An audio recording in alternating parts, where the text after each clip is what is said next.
Monsieur, je vous demande pardon de tout mon cœur. Cela est admirable.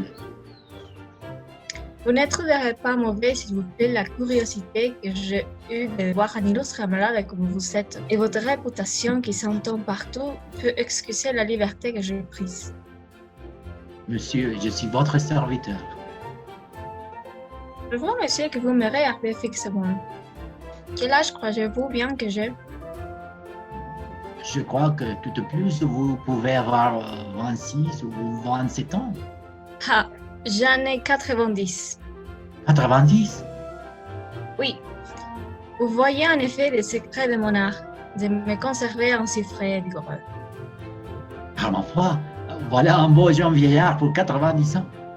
Je suis un médecin passager qui vit de ville en ville, de province en province, de royaume en royaume, pour chercher d'illustres matières à ma capacité, pour trouver des malades dignes de m'occuper, capables d'exercer les grands et beaux secrets que j'ai trouvés dans la médecine. Je dédaigne de m'amuser à ces menus fatras des maladies ordinaires, à ces bagatelles des rhumatismes et des fluxions, à ces fièvrotes, à ces vapeurs et à ces migraines. Je veux des maladies d'importance. De bonnes fièvres continues avec des transports au cerveau, de bonnes fièvres pourprées, de bonnes pestes, de bonnes hydropisies formées, de bonnes pleurésies avec des inflammations de poitrine. C'est là que je me plais, c'est là que je triomphe.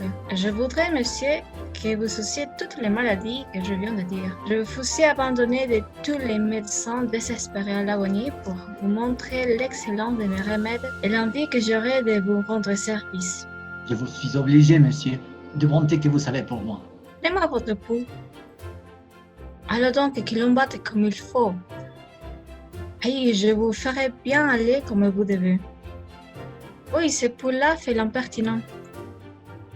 Je vois bien que vous ne me connaissez pas encore. Qui est votre médecin? Monsieur Purgon. Cet homme-là n'est point écrit sur mes tablettes entre les grands médecins. De quoi dit-il que vous êtes malade? Il dit que c'est du foie, et d'autres disent que c'est de la rate. Ce sont tous des ignorants. C'est du poumon que vous êtes malade. Du poumon? Oui. Que sentez-vous? Je sens de temps en temps le douleur de tête. Justement, le poumon. Il me semble parfois que j'ai un voile devant les yeux. Le poumon. J'ai quelquefois des maux de corps. Le poumon. Je sens parfois de lassitude par tous les membres. Le poumon. Et quelquefois, il me prend des douleurs de ventre comme si c'était des coliques. Le poumon. Vous avez appétit à ce que vous mangez? Oui, monsieur. Le poumon. Vous aimez avoir un peu de vin? Oui, monsieur. Le poumon. Et vous prenez un petit sommeil après le repas et vous êtes bien aise de dormir? Oui, monsieur. Le poumon. Le poumon, vous dis-je. Que vous ordonne votre médecin pour votre nourriture? Ils m'ordonnent du potage, Ignorant. de la volaille, Ignorant. du veau, Ignorant. des bouillons, Ignorant. des œufs frais. Ignorant. Et les soirs, le petit grenon pour lâcher le ventre. Ignorant.